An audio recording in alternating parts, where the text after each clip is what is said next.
lirik di Indonesia tu lebih puitis, dalam masa yang sama dia lebih straightforward. Dia lebih puitis tetapi dia lebih mudah difahami. Dia tidak terlalu melankolik, tetapi ya, saya lebih relate ke muzik Indonesia. Saya tidak tahu kenapa.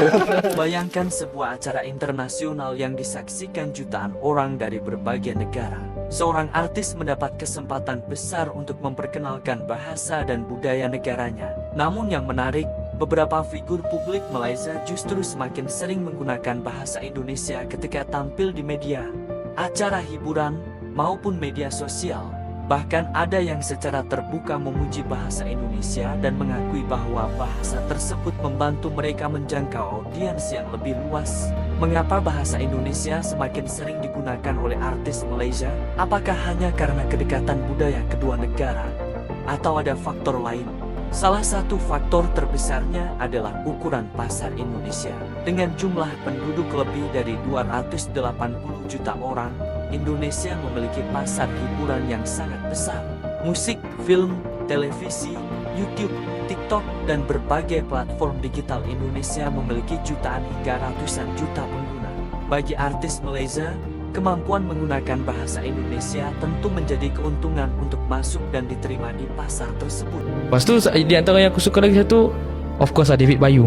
Oh, David Bayu. Favorite aku adalah manusia tu lah. Senang cerita lagu David Bayu tu semua aku suka. Indonesia juga memiliki hubungan budaya dan bahasa yang sangat dekat dengan Malaysia. Banyak masyarakat Malaysia memahami bahasa Indonesia.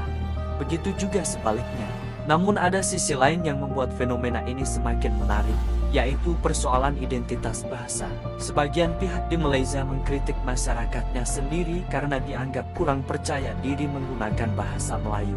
Mereka menilai bahasa nasional seharusnya tetap memiliki posisi kuat dalam kehidupan sehari-hari, acara resmi, maupun industri hiburan.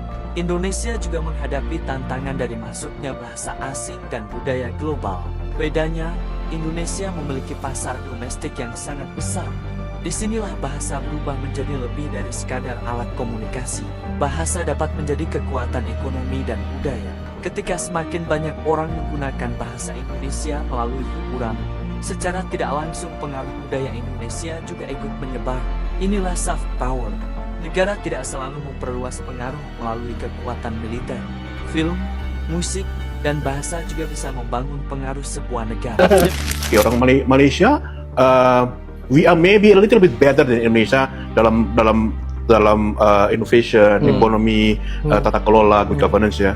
Tapi Indonesia is by far jauh sekali dalam bidang kreativitas. Itu yang Indonesia bisa banggakan. Banyak artis, musisi, dan pekerja kreatif dari kedua negara sudah lama bekerja sama. Contohnya Siti Nurhaliza yang memiliki hubungan kuat dengan industri musik Indonesia. Hubungan budaya Indonesia dan Malaysia sebenarnya bukan hanya tentang persaingan. Ada persaingan, tetapi juga ada kolaborasi. Pasar yang besar akan menarik artis, industri yang berkembang akan menarik talenta, dan bahasa yang digunakan secara otomatis ikut menyebar. Bahasa berkembang melalui lagu, film, influencer, YouTube, dan budaya populer.